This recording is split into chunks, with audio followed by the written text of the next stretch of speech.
Bonjour à tous, on se retrouve aujourd'hui en direct de ma cuisine et cette fois c'est parce qu'il y a une bonne raison, pas juste parce que je n'ai pas de place ailleurs où tourner, c'est tout simplement parce qu'aujourd'hui nous allons nous amuser à customiser des pots en verre.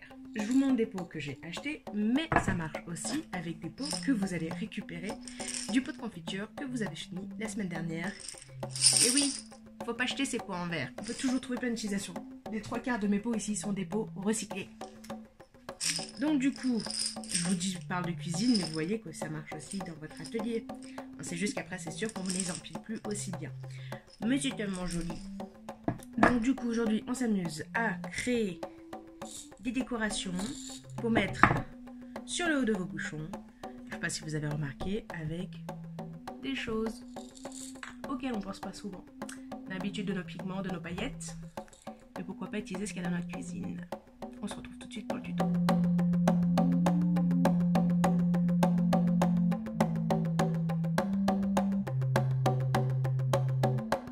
On va commencer par une astuce toute simple pour celles qui n'ont pas un pot sans étiquette. Pour retirer une étiquette, c'est tout simple. Vous mettez de l'eau chaude dans un récipient avec du produit vaisselle. Vous complétez pour que l'eau recouvre entièrement l'étiquette. Vous laissez pendant 24 heures. Pensez à mettre de l'eau dans le pot pour pas qu'il remonte à la surface. Et ensuite, vous n'avez plus qu'à gratter. Alors là, c'est un mauvais exemple. Vous allez me dire que ça part pas tout seul. Normalement, ça part tout seul. C'est mon pot qui a une colle assez résistante, on va dire. Mais si vous voyez bien, ça facilite pas mal hein, le travail. Je vous jure que des fois, ça peut être encore plus chiant que ça. Donc du coup, vous grattez le plus possible, vous enlevez le plus possible le papier et la colle qui reste. Et ensuite, pour enlever les derniers petits excédents de colle, vous prenez de l'alcool ou de l'acétone. Moi, c'est juste que j'avais pas envie de m'abîmer les ongles. Et vous essuyez, enfin vous nettoyez le restant de colle. Comme ça, il n'y a plus rien, c'est tout propre, tout beau. Et vous essuyez avec un linge doux.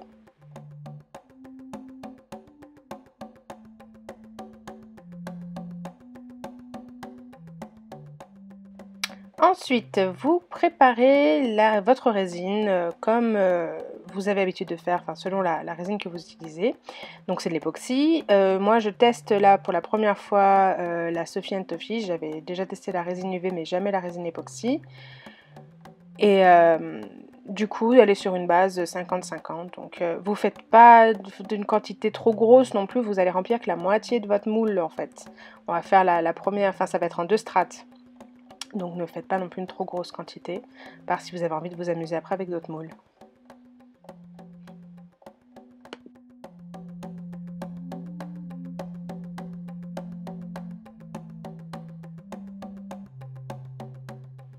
On a bien fait son mélange, on a laissé reposer et du coup on verse sa résine dans le moule. Donc pas jusqu'à ras-bord, à part si vous voulez faire une seule fois sans colorant ni rien après. On n'en perd pas une goutte. On met un petit coup de flamme pour enlever les bulles.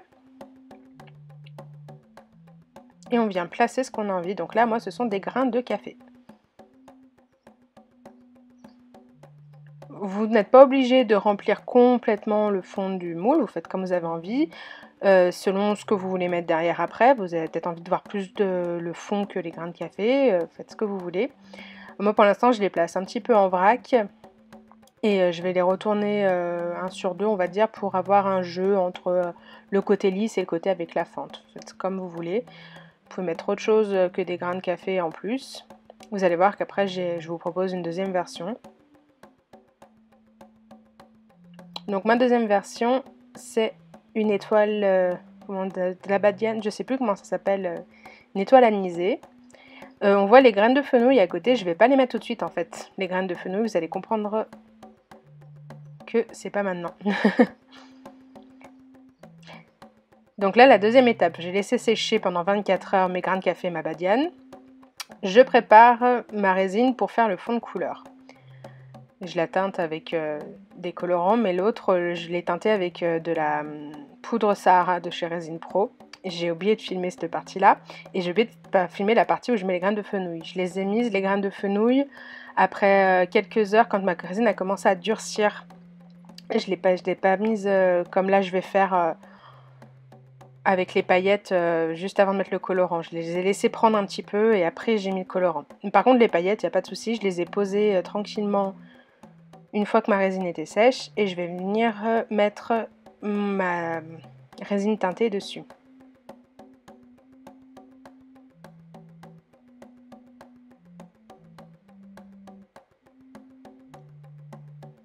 Et je vais foutre un coup dans la caméra au passage, sinon c'est pas drôle. Et on remet un petit coup de flamme. Donc voilà, après 48 heures en tout, mes cabochons sont prêts. Donc là, j'ai le talent pour faire des choses hors champ. Par chance, on va voir l'ombre de mes mains. Je suis en train de limer l'excédent de résine qui a débordé un peu de mon moule et j'aplanis un peu le fond du cabochon pour que ce soit plus facile à coller. Donc là, je lime pas la résine, je suis en train de limer l'étoile parce qu'elle est plus épaisse que je pensais. Et donc du coup, ça n'a pas complètement recouvert le fond, donc c'est pas grave, ça sentait bon.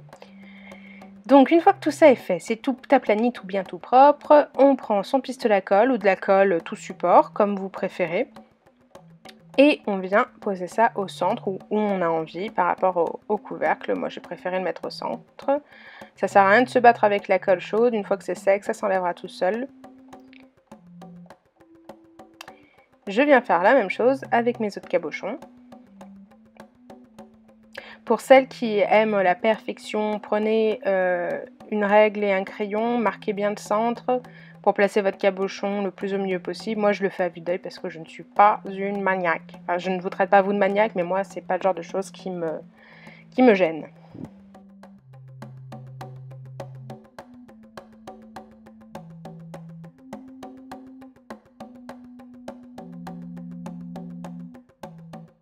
Donc là, nos bouchons sont prêts. On peut s'arrêter là si on veut. Si on a envie, on peut continuer à compléter un petit peu sa création en venant agrémenter d'un beau ruban. On ajuste, on coupe.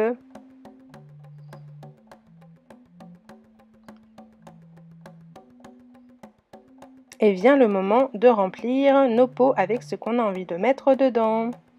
Donc là, pour le premier, on va mettre du café. Le deuxième, je vous montre qu'on peut mettre des perles. Ça peut être sympa aussi de remplir de bonbons, de chocolat. Si vous aimez aussi faire des choses vous-même, vous pouvez faire des sels de bain parfumés avec des huiles essentielles. Pour offrir, ça peut être très joli aussi. Donc voilà, j'espère que ça vous aura plu.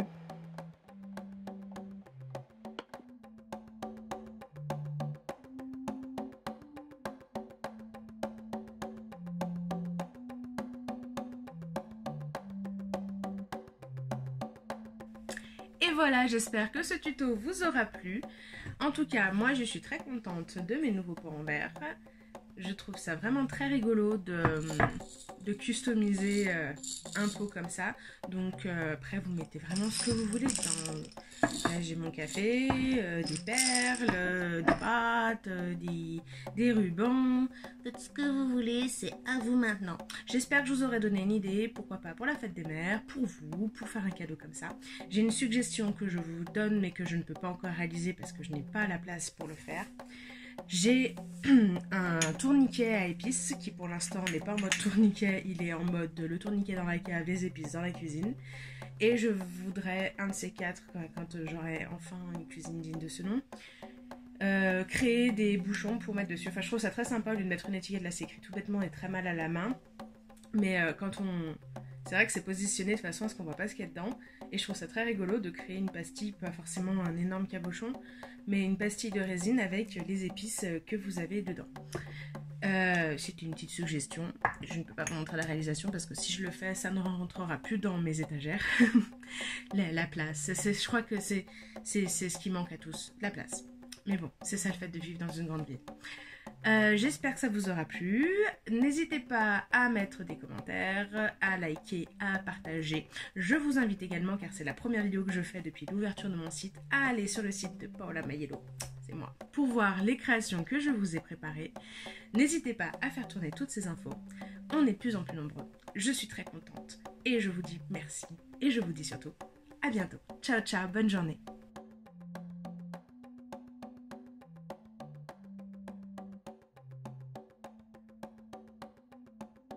J'aime ta couleur café, tes cheveux café, ta gorge café. J'aime quand pour moi tu danses. Là j'entends en murmurer tous tes bracelets. J'en ai pas aujourd'hui. Joli bracelet, à tes pieds se balance